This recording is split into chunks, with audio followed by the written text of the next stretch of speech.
"Take the first flight to London," the woman said, standing 3 feet from my father's grave. "Walk into Harrington and cross on Bishopsgate. Give them his name. They'll take care of the rest." She pressed a card into my hand before I could say a single word. Then she turned and walked across the cemetery like she had somewhere else to be. I stood there holding that card while the January wind cut through my coat. The grass around the headstone was still fresh. My father had been buried 40 minutes ago. He was a Vietnam veteran, Army Ranger, 2 tours, honorable discharge in 1973. After that, he drove a delivery truck for 31 years. He lived in the same house in Billings, Montana, where he had raised my brother and me. He cut his own grass until he was 72. He died at 74 from a stroke, quietly, in his recliner, with the television on low. The hospice nurse found him in the morning. There were 11 people at the funeral. 11. A pastor he had known for 40 years, a few neighbors, my brother's wife, and me. No military honor guard because he had never requested one.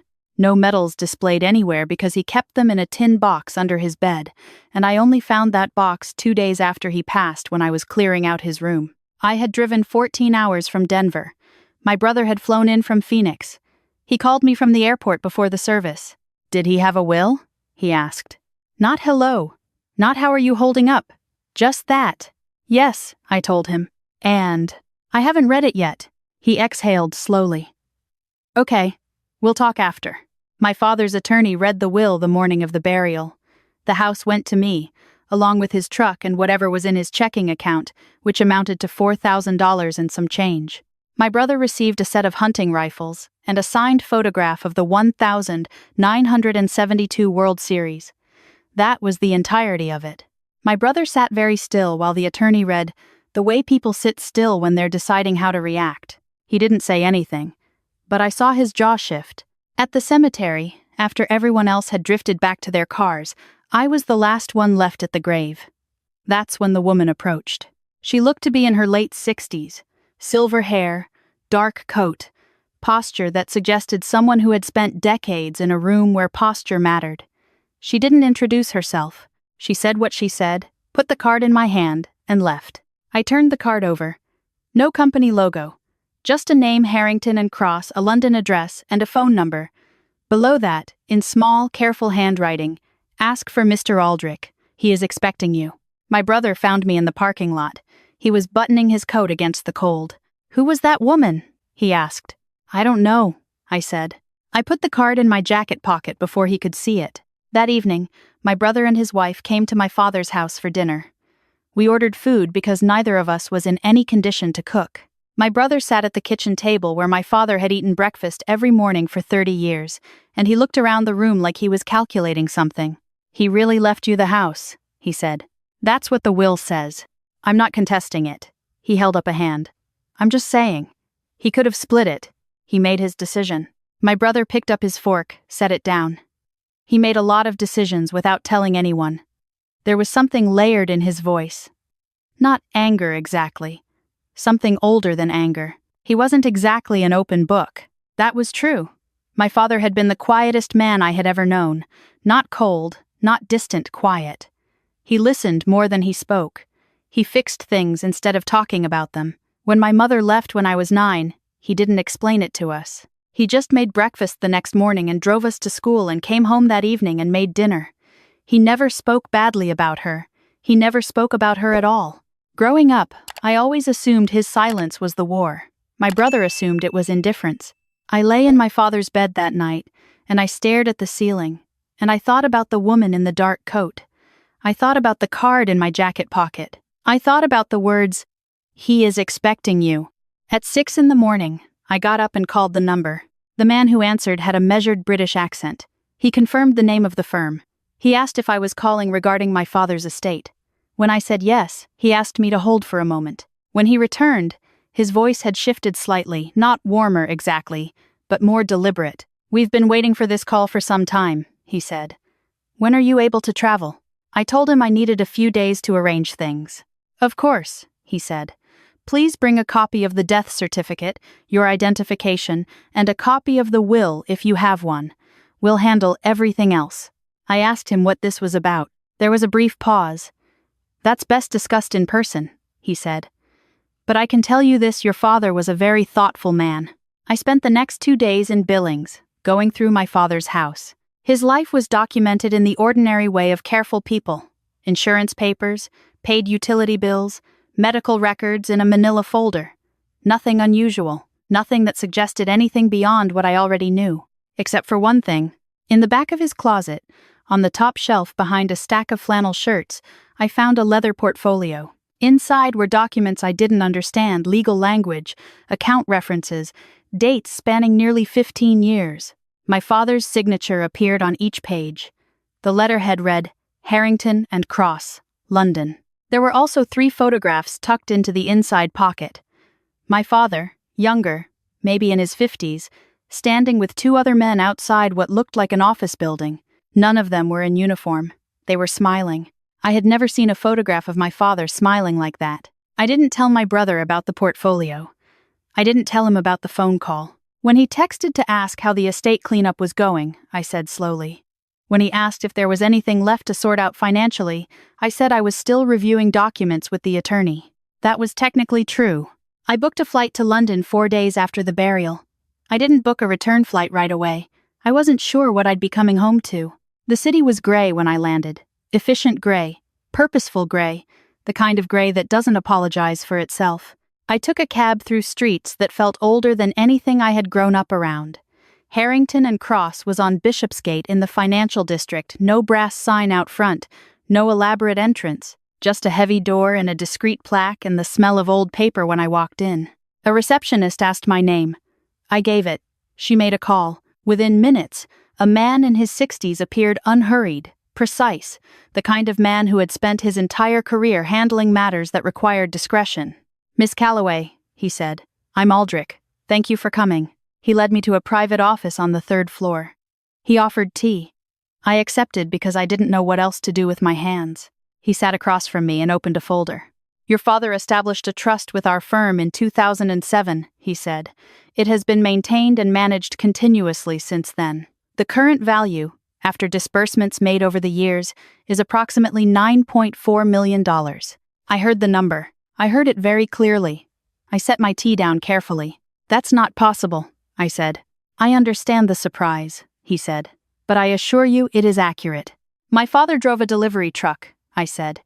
He lived in a 3-bedroom house with a broken gutter he kept meaning to fix. Yes, Aldrich said simply. He did. He walked me through the structure. My father had started contributing in 2007 after he sold a small piece of land in Wyoming he had inherited from his own father. The initial contribution had been modest, around $80,000. Over 17 years, through disciplined, conservative investment managed by the firm, it had grown significantly. My father had made additional contributions over the years, small amounts routed from his pension, always under the radar, always consistent. I thought about the word consistent. My father in a sentence, consistent. What was it for? I asked. Aldrich folded his hands on the desk. Your father had very specific intentions, he said. The trust was designed to provide long-term support for a defined group of individuals. Former members of his unit who served in Vietnam, families of those who did not come home, medical expenses for conditions related to Agent Orange exposure, educational support for children and grandchildren of veterans who faced economic hardship. I sat back in my chair. He never said anything, I said. He was quite deliberate about that, Aldrich said. He told me once, and I'm paraphrasing, that if he talked about it, it would become about him. He wanted it to be about them. Aldrich slid an envelope across the desk. He left a letter, he said, to be given to you in person, not mailed, not digitized, in person. My hands were steady when I picked it up. They were not steady when I opened it. My father's handwriting was the same as I remembered from birthday cards and grocery lists. Block letters, always slightly too large for the space. If you're reading this, then I didn't get a chance to explain it the way I should have. I'm sorry for that. I was never good at explaining things out loud. I went to Vietnam when I was 19. I came back. A lot of men I knew didn't. Some of them came back broken in ways nobody talks about. I spent 30 years watching the government argue about what it owed those men and their families, while the men themselves got older and sicker and quieter. I got tired of watching. I didn't have much, but I had enough to start something. So I did. I didn't tell you because I didn't want you to carry it. And I didn't tell your brother because I knew what would happen if I did. That's not a criticism. That's just honesty. He sees money differently than you do. You are the trustee because I trust you. Not because I love you more. Because I know you'll protect what I built. Don't let anyone convince you it's anything other than what it is. Steady hands. That's all it takes. You've always had them. I folded the letter and held it for a long time without speaking. Aldrich waited. There are beneficiaries currently receiving support? I asked finally. 11 individuals or families, he said. Quarterly disbursements. Medical support for 4 veterans with conditions tied to chemical exposure. Educational grants for 3 families. Housing assistance for 2 widows. And 2 individuals in long-term care facilities whose costs are partially covered by the trust. I thought about my father clipping coupons at the kitchen table. I thought about the way he bought store-brand everything and drove his truck until the odometer stopped working. I thought about how I used to think he was just careful with money. He was. He just wasn't careful with it for himself.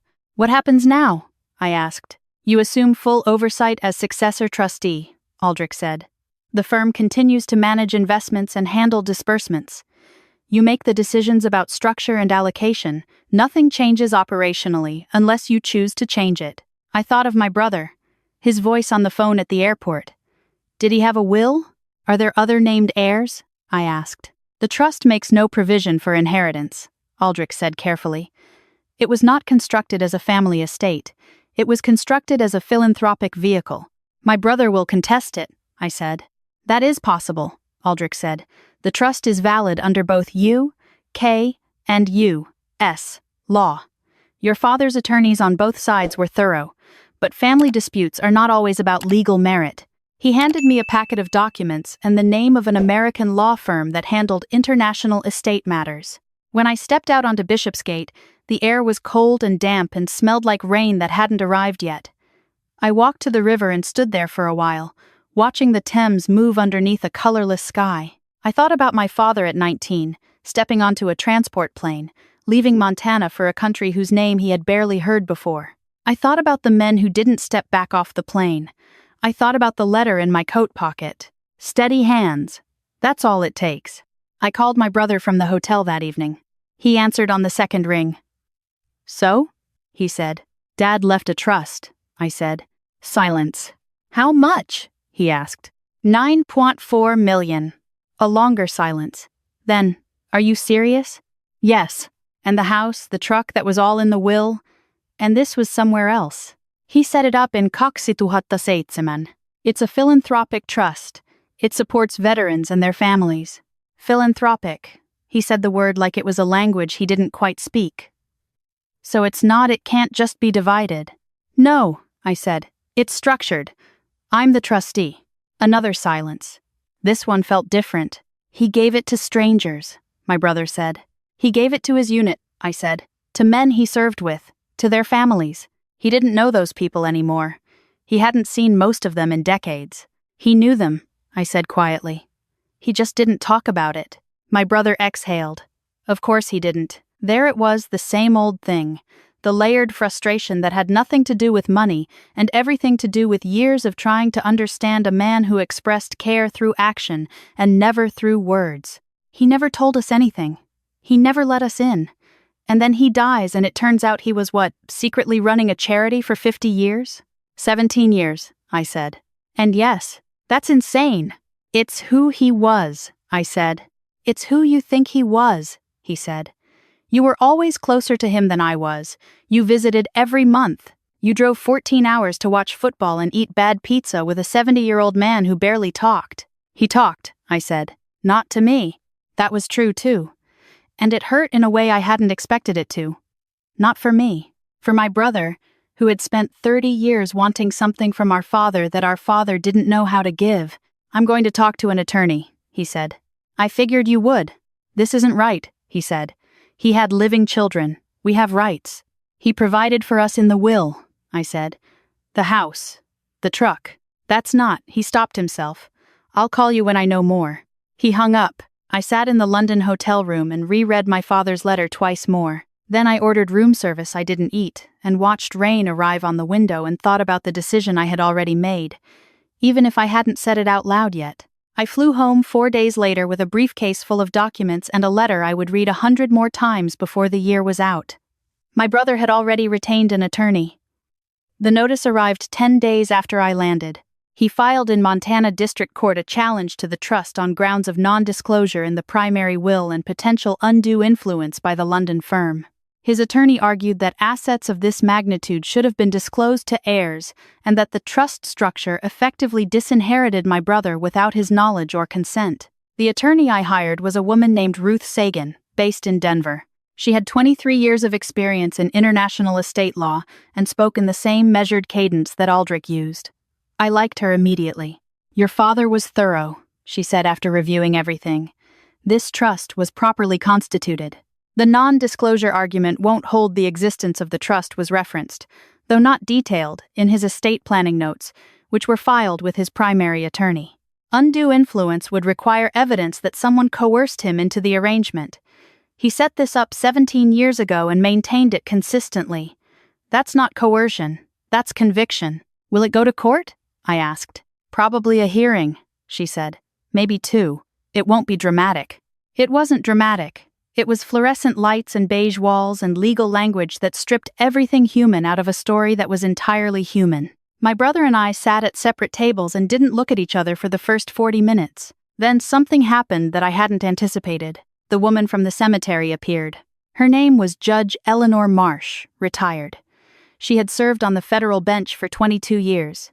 She had also, it turned out, been the daughter of one of the men in my father's unit. Her father had died in 1971. My father had quietly contributed to her college tuition through an intermediary in the 1980s, before the formal trust was established. She hadn't known where the money came from until my father's attorney contacted her, she testified calmly. She didn't speak about money. She spoke about my father, about the man she had heard described by her mother, the one who had checked in every few years with a card or a phone call, who had never asked for anything in return, who had never identified himself as the source of her scholarship. "He didn't want recognition," she said. "He wanted results." My brother's attorney tried to argue that her presence established that the trust had been built with improper influence over my father's decisions. The judge presiding over the hearing did not find this persuasive. The trust was upheld. The challenge was dismissed. Outside the courthouse, my brother stood by his rental car. His wife wasn't with him. He had come alone this time. He looked tired in a way that wasn't physical. "You knew she would show up," he said. "I didn't," I said. "Ruth found her. You really aren't going to dissolve it?" "No." He looked at the ground. $9.4 million, and you're going to keep sending it to strangers. "They're not strangers to him," I said. He looked up. "He's dead. His intention isn't." My brother shook his head slowly. He didn't say anything for a moment. When he spoke again, the edge was mostly gone. What was left underneath was something I recognized, not greed, not malice, just grief, just an old wound that had never properly closed. "I just wanted him to think I was worth it," he said quietly. "That's all, for once." I didn't have an easy response to that, so I gave him the honest one. "He helped you," I said. "More than once." "Loans," he said. "Transactional." "He paid for your boys' summer camp 3 years in a row," I said.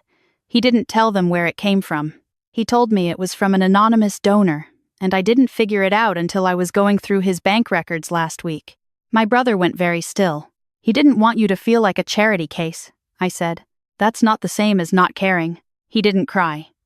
He pressed his lips together and looked at the parking lot and breathed slowly through his nose. "Why didn't he just say things?" he said. Not a question. A statement about a man who had died taking most of himself with him. "Because he was who he was," I said.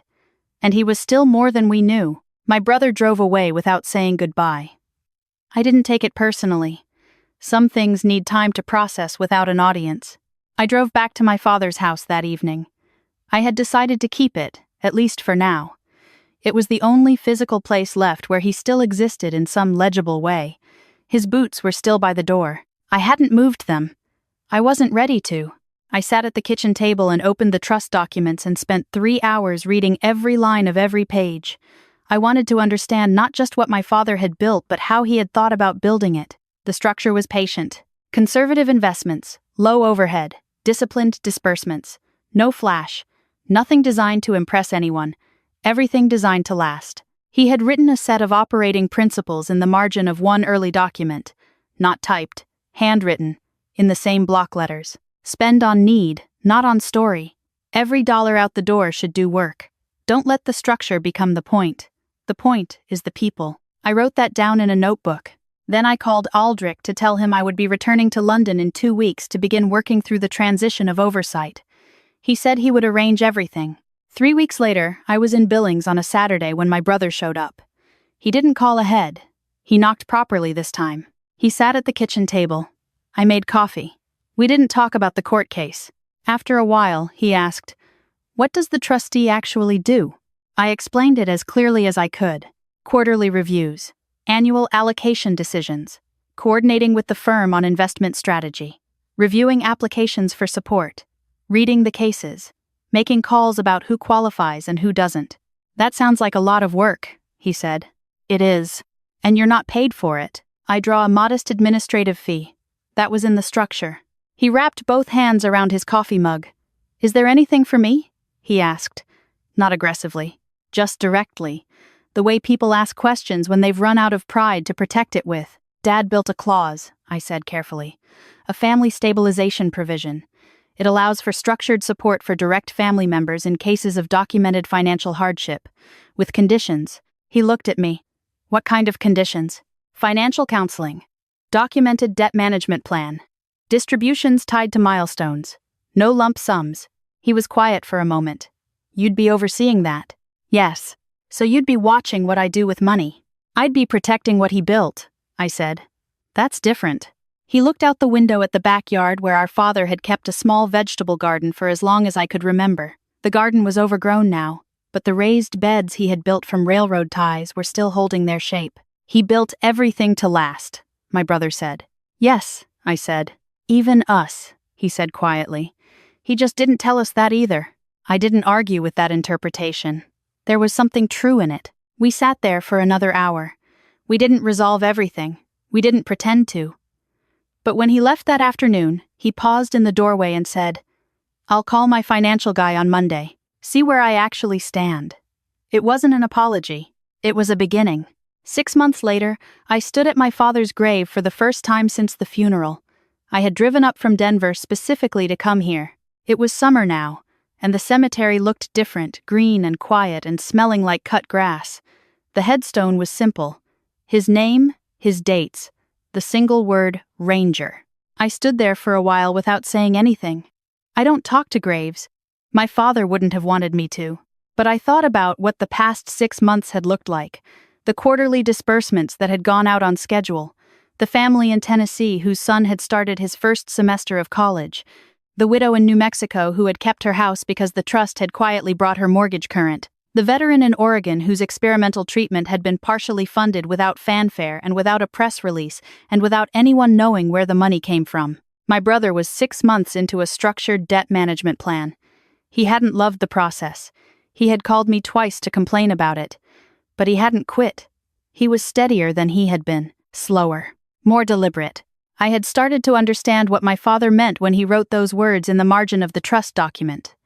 The point is the people, not the structure, not the money, not the legacy or the story or the way it all looked from the outside. Just the specific, unremarkable, ongoing work of helping people who needed it. My father had never wanted to be a hero. He had never wanted a ceremony or a profile or a plaque on a wall. He had wanted to be useful after a life that had shown him in very direct terms what it meant when systems failed and individuals were left to absorb the damage alone. So he became the thing that didn't fail. Quietly, consistently, over 17 years, he became the thing that showed up. The hardest part of being his trustee isn't the paperwork.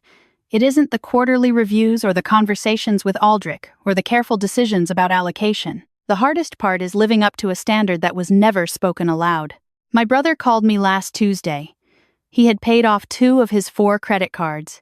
He wanted to know if we could talk about the trust sometime, not about what he could get from it, but about how it worked, what my father had actually been doing, who the people were.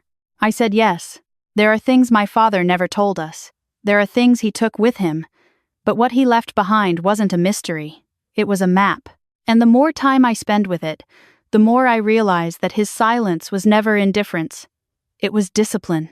The same discipline he brought to everything: the coffee at exactly the right time, the bills paid early, the money moved quietly, steadily, year after year into something that would outlast him. He didn't build it to impress anyone. He built it because the men he had served with deserved to be remembered in a way that was practical and real and ongoing. If you have someone in your life who is steady in that way, who shows care through action and not words, who gives without making you feel the weight of receiving, I hope you'll take a moment to look closer. Not after. Now, while there's still time to understand what you're looking at, because sometimes the most important thing a person leaves behind isn't money, and it isn't medals, and it isn't a story anyone tells at a ceremony. Sometimes it's just the evidence of a life spent pointing quietly toward other people. And if that kind of steadiness matters to you, stay with this channel. Share your thoughts below. Tell me about someone in your life who gave without announcing it, because that kind of legacy deserves to be heard.